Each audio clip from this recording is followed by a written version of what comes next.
What if you took the top 1% of performers in the world, the self-made millionaires, billionaires, and looked at what they all had in common? What would those 7 traits be? We're going to unpack that in this video. What's up, guys? I'm Clark. Full disclosure, not a billionaire, not even a millionaire. But using these 7 methods, I'm on track to be one by the age of 30. Mindset number 1, millionaires and billionaires think big. So many times we let our past determine our future.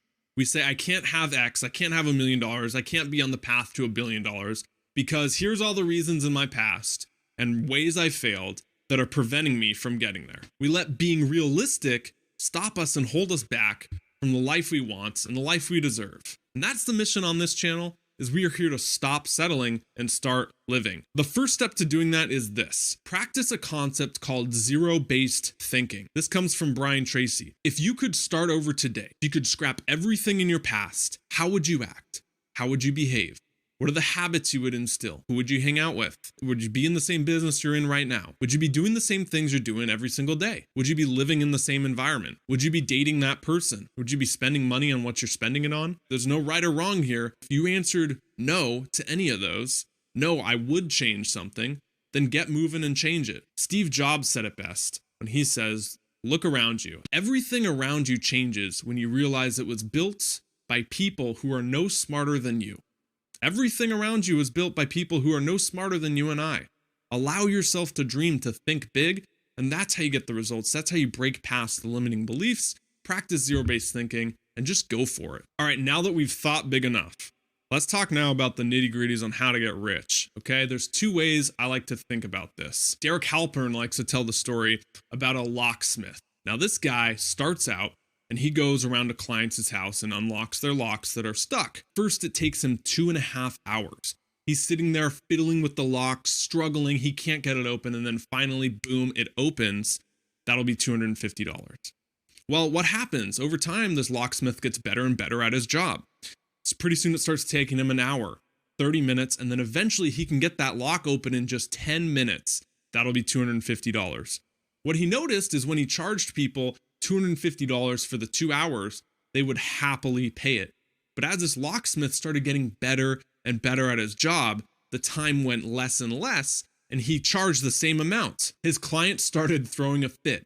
What do you mean $250? I saw you open that lock with the click of a button in 10 minutes. But what the locksmith understood is that he wasn't compensated for his time. 2.5 hours it took him to open the lock. But what the customer didn't understand is that the locksmith is compensated for the value. You and I need to adopt that mindset of being compensated for the value, the results we give to a company, to an organization, to ourselves, in our business, to others, instead of the amount of time we put in. So to summarize, ditch the time for hours mindset and start thinking of the value for dollars mindset. The second way on this, point number 3, increase the size of those you serve.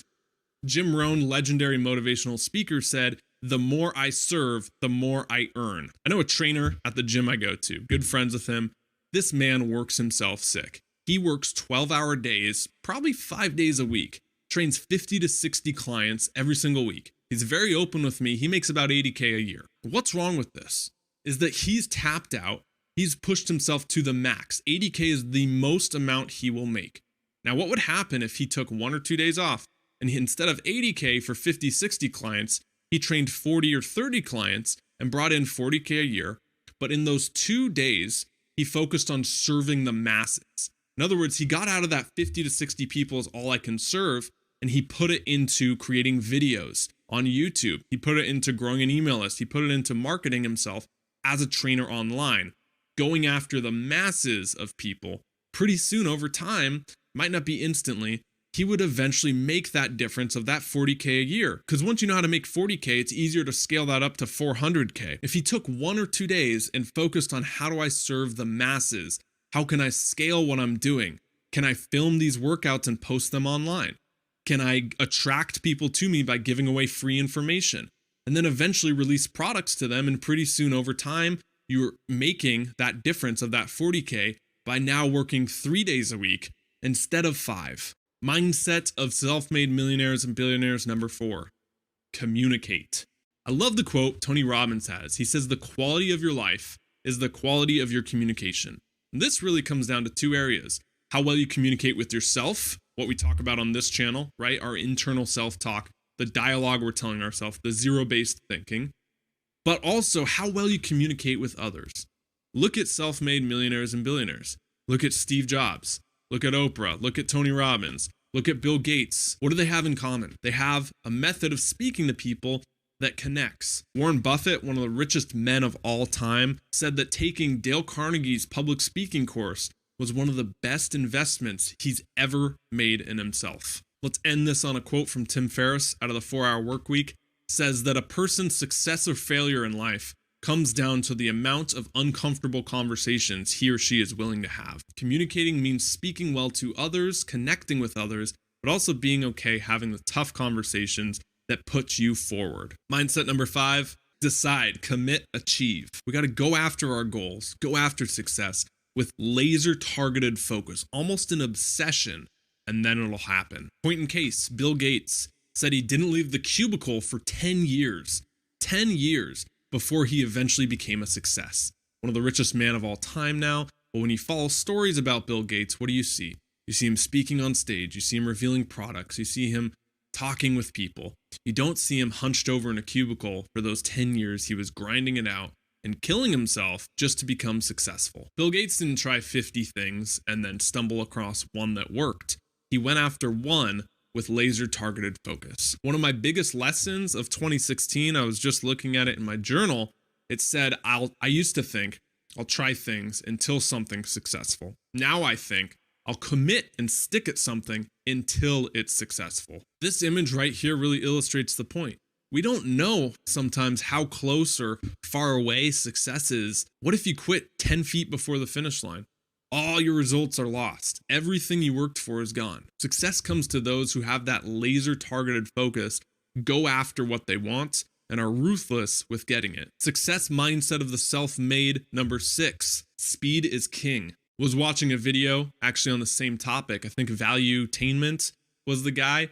Patrick, he does great videos. You should check him out. He said that one of the best things entrepreneurs do is they adopt this mindset that I can create faster than anyone can copy. I love that right there. Don't worry about what everyone else is doing. Worry about speed and creating your product, your art, and putting it out there to the world. Billionaire Mark Cuban from Shark Tank, owns the Dallas Mavericks.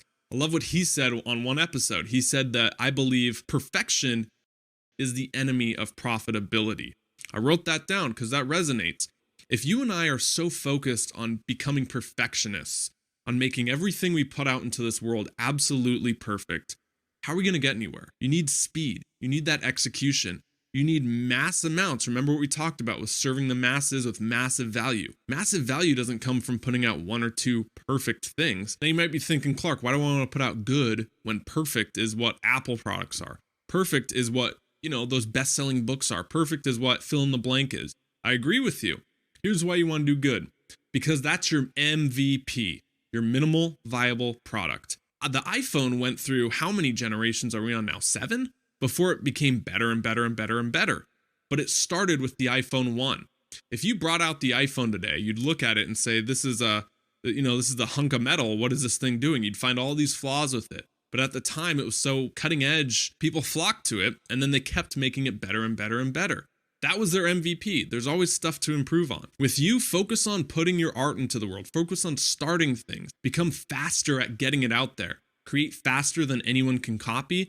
That's how you get ahead with business. Success mindset number 7, the last one, model the masters. Again, going back to a Jim Rohn quote, success leaves clues. One truism that's very spot on is you are who you hang around. Birds of feather flock together. If you look at your 5 people you hang around most, you're the average of them. So you got to seek out people. It's why it's important to seek out people who are ahead of you and average yourself up instead of hanging around what's comfortable or even what feels good. Subconsciously, if you hang around people who are doing worse than you, you get an ego boost from that because you're the successful one. You shouldn't feel like that amongst your friends. Find 5 people, find communities like this one, find people online now. We're globally connected, and average yourself up into the top 5 people you hang around most. Seek out mentors, seek out coaches, seek out people who have been there that you can learn from and shorten the learning curve. There you go. Those are the 7 mindsets of self-made millionaires and billionaires.